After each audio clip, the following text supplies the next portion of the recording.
Fantastic Negrito, how does it feel to be the most understood, sometimes disliked artist in the music industry? I don't know. It feels like that sometimes, you know. You know, I'm on a path that's so different from others, what people consider normal or acceptable, that, you know, it's like being an outsider, outcast. It's probably the story of my life, you know. Never good enough, outcast, outsider, weirdo, freak. I'm okay with it. That's the important thing. I'm okay with being myself. So that's the challenge of being Fantastic Negrito. I left LA. I had my accident. That period in LA, I was running illegal nightclubs, which was fun, but it had to end. I moved back up to Oakland, California. I don't know that I'm going to be Fantastic Negrito yet. My first idea is to quit playing music.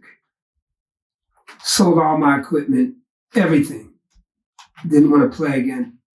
I invested in some grow equipment. Started growing weed, marijuana, by the pound, by the ounce. And I was okay with that. You got to remember, this is 2008, 9. Pounds are going for 4,200, I remember. 4,000 indoor, OG Kush. Start going down 38, 35. Girl Scout cookies.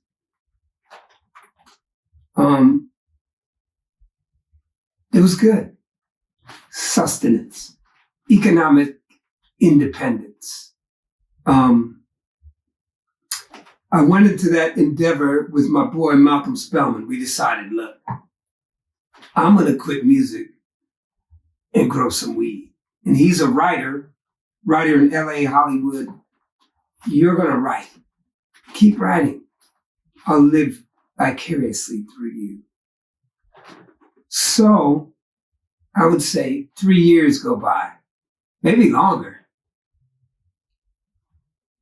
He's writing in LA. I'm up here growing. We're partners. We make some money, we split it. We grow, we make some money, we split it. One day I go to split the money with him, and he's like, look, I don't need it. I'm like, you don't need it?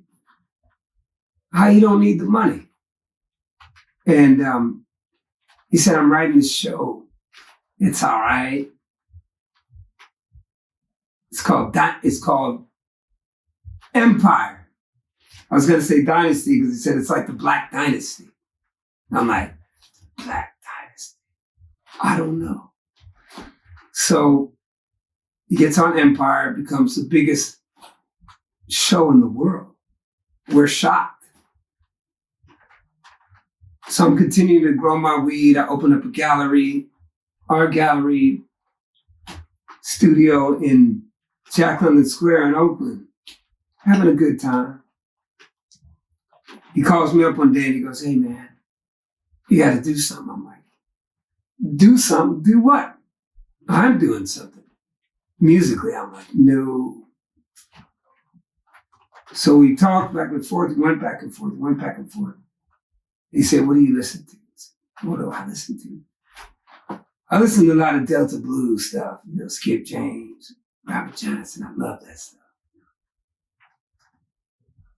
Mississippi Family Dog. I love it. R.L. Burnside. He's like, who's that? I sent it to him. He's like, I don't know. Ain't no drums in it. I'm telling him there is drums in it. There's drums, there's bass, there's accompaniment, there's harmony. It's all in the guitar, in the vocals. Africa. Black roots music. It's all right there. They laid it out for us. So he's like, well, do what you want to do, and I'll support you. What? I don't know what to do. Middle-aged guy. You know, midlife crisis. So I give the weed business to our other partner, who pretty much ruins it within a couple months.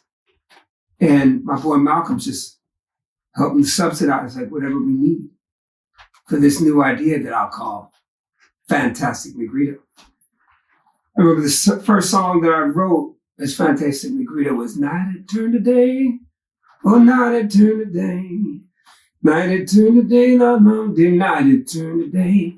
That became it. That became the map. That became the key. That became the prototype. The road to freedom, to being an artist's expression.